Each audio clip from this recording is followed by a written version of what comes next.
Thanks to her father Damir, Jelena Dokic has had a notoriously strained relationship with the media. From coverage of him threatening US Open staff over the price of fish, to drunkenly smashing a reporter's phone at Wimbledon or claiming the Australian Open draw was rigged against her, the media have been happy to embrace Damir as an offish buffoon, ripe fodder for a clickbait headline or cartoon. For a young Jelena Dokic, still underage when these incidents occurred, the reports were a source of deep shame and embarrassment, largely because she was unable to tell the public the truth. In her biography Unbreakable, she recounts how Damir would insist she trot out his own distorted worldviews at press conferences. When he made all those public rants, I had to cover for him and say what he wanted, she tells The Guardian. I know the media thought I was a brat and arrogant. That was really hard for me, because I was actually the opposite. Unbeknown to most around her, Dokic was enduring unspeakable emotional and physical abuse at the hands of her father, including regular beatings and whippings that on one occasion left her unconscious. But this side of her father remained concealed. The media would joke about everything he did, but it wasn't funny. If you look at those incidents, he was aggressive, he was drunk, he was scary. No one ever asked how far does this go, what else does he do at the time. She wanted to tell the truth about his abuse, but feared for her life should she do so. A lot of people didn't understand me, she says. But I always thought, I'm going to write about this one day, I'm going to get the story out about what happened.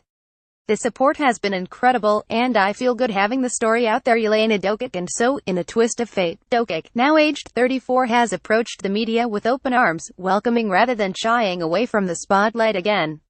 She says the public reaction to her book, which has made headlines worldwide, has been something of a shock, given how acclimatized she had become to the abuse. I knew it would be big, but I didn't know it would get such a reaction. For me, it's more normal than it is to other people, because I've lived it, dealt with it for such a long time. The support has been incredible, and I feel good having the story out there. She is aware her story has prompted, and will continue to prompt, questions as to why or how others could have intervened, but Dokic wants to make clear this is not about any personal vendetta. The book was instead written to incite change for others who are experiencing family violence. It's not about pointing fingers, I'm not blaming anyone. It's about moving forward, she says. Let's take my case and build on this, learn from this. And if we need to put things in place, let's put them in place to make sure it doesn't happen again, and if it does, that the right steps are taken.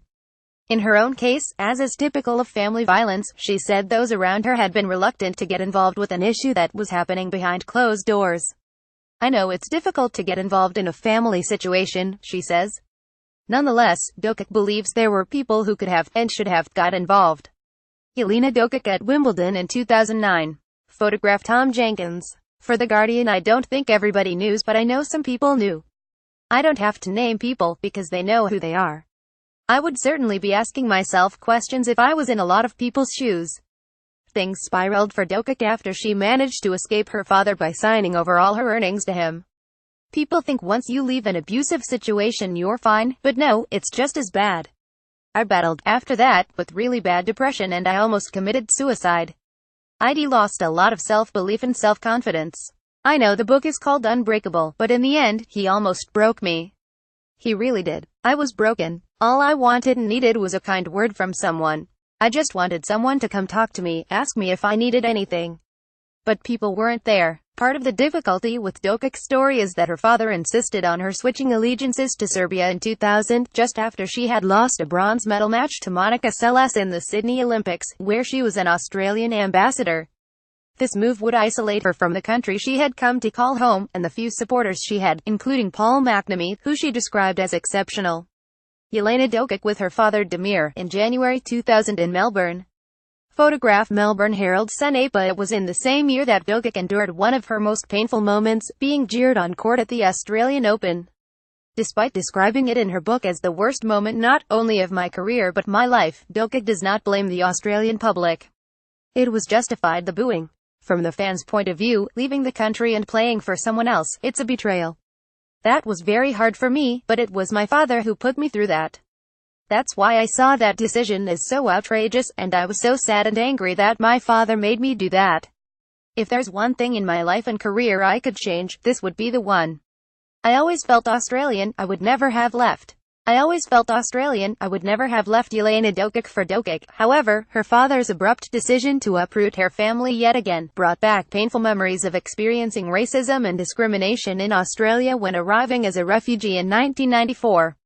Her family had left for Sydney after escaping war-torn Yugoslavia, where Dokic's grandfather was killed. I'm not saying Australia is racist, or everybody is racist, but when I came to Australia, I was told by junior players to go back to where I came from. Parents tried to argue that I wasn't eligible for scholarships or funding, when I was number one in every single age group. Representing Serbia, Dokic was seen as a traitor in the eyes of her compatriots, most notably her tennis peers, and again experienced isolation and exclusion, even when she returned to Australia of her own volition in 2005. I heard someone on the tennis scene in Australia say they wouldn't have allowed me to come back to Australia, let alone play the Australian Open or get a wildcard, and I knew some people felt that way. I would have loved to have talked to some people, to get them to understand, even be friends. But they, to be completely honest, didn't give me a chance. I guess that was easier for them, to judge the situation, but in the end they had no idea. All those things led to me feeling like I wasn't accepted by certain people, and ultimately my depression and almost committing suicide. An exhausted Jelena Dokic at the US Open in 2000. Photograph at Betsap. At this point, Dokic reiterates that she does not want people to feel sorry for her, or for her story to be seen as an exercise in blame. I don't want pity. I've overcome this. I'm not complaining. This is about helping people, she says. She is not sure if Damir has read the book, as they no longer talk. I'm sure he wouldn't be too happy about it, she says. But at the end of the day, I'm the one who should be heard. If all he has to face is the fact that people know what he's done, well, it was a lot worse for me. This story isn't even about him, it's much bigger picture than that. The story is, of course, one of family violence, an area Dokic hopes to move into with motivational speaking. But that may have to compete with a renewed appetite for taking to the courts. I've battled with physical issues, health issues, including my thyroid. I couldn't get on court for a few years after retirement, but I've started hitting again and it has started being so enjoyable. I'm not sure I've ever enjoyed tennis as much as I enjoy going on the courts now. She is not certain why that is, but admits that her best results, at a time when she reached number 4 in the world, were achieved in fear. The cover of Dokic's biography. Photograph. Penguin Random House. I certainly played with fear. And a lot of pressure. In a way it made me better, but it definitely meant I didn't fulfill my potential. Could I have won a Grand Slam, been number 1 maybe? But I could have had a much longer career, and been a consistent top 10, top 5 player. There might be a few years left. It would take a lot of work, but there's certainly a will from me. I'll think long and hard about it, because I didn't finish on my own terms. Until then, Dokic will commentate the Australian Open and Summer of Tennis, a game she says she continues to love, despite what she has endured. Certainly there were days when I couldn't enjoy it because of what went on off the court, but I love tennis. I loved it from the first day I started playing, and I think I always will. Unbreakable by Jelena Dokic with Jessica Halloran is published by Penguin Random House Australia, RRP $34.99.